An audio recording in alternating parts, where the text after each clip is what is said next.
દારૂના દૂષણ સામે ધારાસભ્ય અને ગ્રામજનોની જનતા રેડ. સરસ્વતી તાલુકાના રખાવ ગામમાં દેશી દારૂના અડ્ડાઓ ચાલુ રહેતા ગામના લોકોએ અને પાટણ વિધાનસભાના ધારાસભ્ય કિરીટ પટેલે આક્રમક પગલાં લીધા. હોળી ધૂળેટી પર્વ ઉજવણી દરમિયાન જ થયેલી આ ઘટનાએ સ્થાનિક રાજકારણ અને પોલીસ તંત્રમાં ગરમાવો મચાવી દીધો છે. ગ્રામજનો અને ધારાસભ્યના જણાવ્યા મુજબ અનેકવાર મૌખિક અને લેખિત રજૂઆત કરવા છતાં સરસ્વતી પોલીસ સ્ટેશન દ્વારા દારૂના અડ્ડાઓ પર કોઈ પગલાં લેવામાં આવતા નથી. નિષ્ફળ પ્રયાસો પછી ગ્રામજનો પોતે જ જનતા રેડ કરીને દારૂ બનાવવાના સાધનો, ભઠ્ઠીઓ સહિતનો સામાન કબજે કરી પોલીસ સ્ટેશન લાવ્યો. ધારાસભ્ય કિરીટ પટેલે જણાવ્યું, ગામની અંદર ખુલ્લેઆમ દેશી દારૂ વેચાય છે. પીઆઈ ચૌધરીને ફોન કર્યો ત્યારે ઉદ્ધત જવાબ આવ્યો કે આ સ્ટેશન એના બાપનું છે, દારૂ વેચાતો નથી. એસપીને જાણ કર્યા પછી પણ કોઈ પગલાં લેવામાં આવ્યા નથી. પીઆઈ અને સરસ્વતી પોલીસ સ્ટેશનના અધિકારીઓએ મોટા હપ્તા લઈને દારૂ વેચાણને બળ આપ્યું છે એવો લોકોનો આક્ષેપ છે. ગામના લોકોએ પીઆઈને ફોન કર્યો ત્યારે પીઆઈએ જણાવ્યું કે મને ટાઈમ નથી, તમારે જેવું છે તે કરો, અને જે લોકો રેડ કરવા ગયા હતા તેમના ઉપર ખોટા પોલીસ કેસ કરવાની ધમકી પણ આપવામાં આવી. ધારાસભ્યે આ મામલે સ્પષ્ટ કર્યું કે જો કે ધારાસભ્યની રજૂઆત પણ નહીં સાંભળી જાય તો આ પીઆઈની હાવત કેટલી હશે અને કેટલો હપ્તો લઈ રહ્યો હશે તે તપાસ થવી જોઈએ. ઘટના બાદ ગ્રામજનો અને ધારાસભ્ય દબાણ સાથે એસપી કચેરી સમક્ષ પણ કાર્યવાહી માટે પહોંચ્યા છે. સરસ્વતી તાલુકામાં દારૂના દૂષણ સામે આવી આ પગલાં લોકોને ન્યાયની દિશામાં પ્રેરણા આપવા જેવી ગણાઈ રહી છે.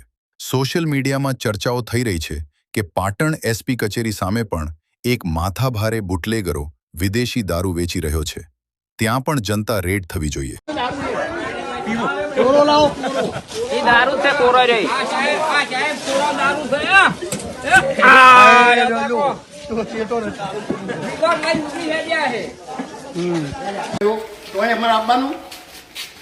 પૈસા જ લેવાના, ધંધો જ કરવાનો છે તમારે. બોલાવ ક્યાં બોલાવે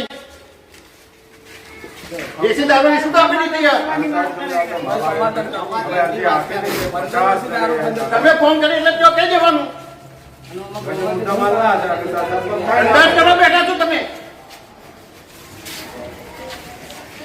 પૈસા આપતા જ લેવા બેઠા છો.